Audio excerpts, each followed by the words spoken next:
Well, for more on this, I'm joined now by Peter Mathews, who's a professor of political science from Cypress College in Los Angeles, and he joins me now.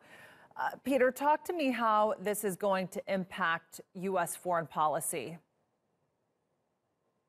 Well, it seems to many other countries, including those on the Security Council and the Human Rights Council, that the U.S. wants to go it alone, that America First policy of Trump's, as he's announced it, means America first and the rest of the countries are out. So this is a very negative development, in my view, to withdraw from the Council. Instead, the United States should have stayed in the Council, as it did under President Obama, and worked to reform the various policies coming from the Council. More or less, the United States, more than that, the United States itself is under, right now, criticism, heavy criticism, for how its outrageous policy of tearing these children away from their parents at the border.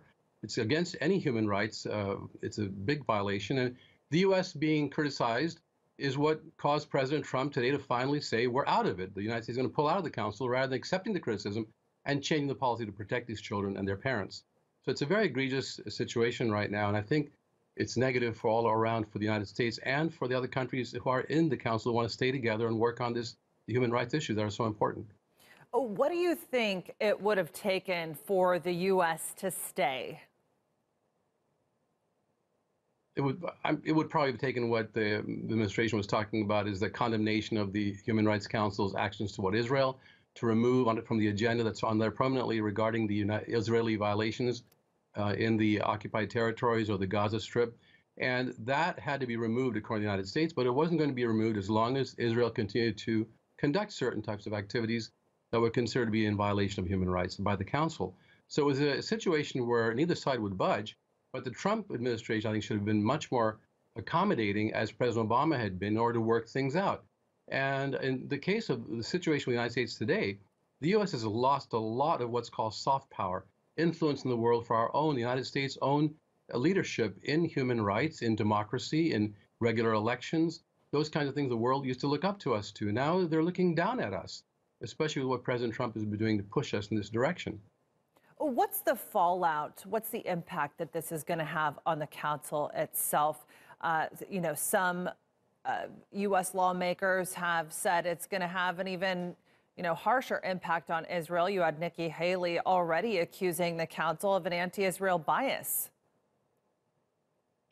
Well, certainly it's not going to help for the U.S. to have withdrawn and then leave the Council up to whatever it wants to do. But there is a situation that we have to mention. UN Resolution 242 calls for a withdrawal from the occupied territories of Israel and for the right of Palestinians and Israelis to live in peace in their own territory with security. And UN Resolution 242 should be adhered to, and the Trump administration is not doing that.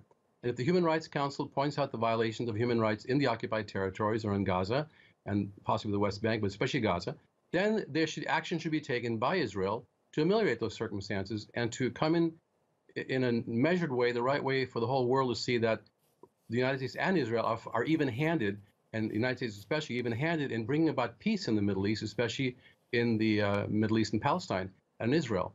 That has to be seen in an even-handed way, but the United States seems to be more one-sided, and in going against the Human Rights Council, I think they've shown their hand, in a sense, in a very negative way. All right, Peter Mathews in Los Angeles, always a pleasure to have you on. Thanks for your insight.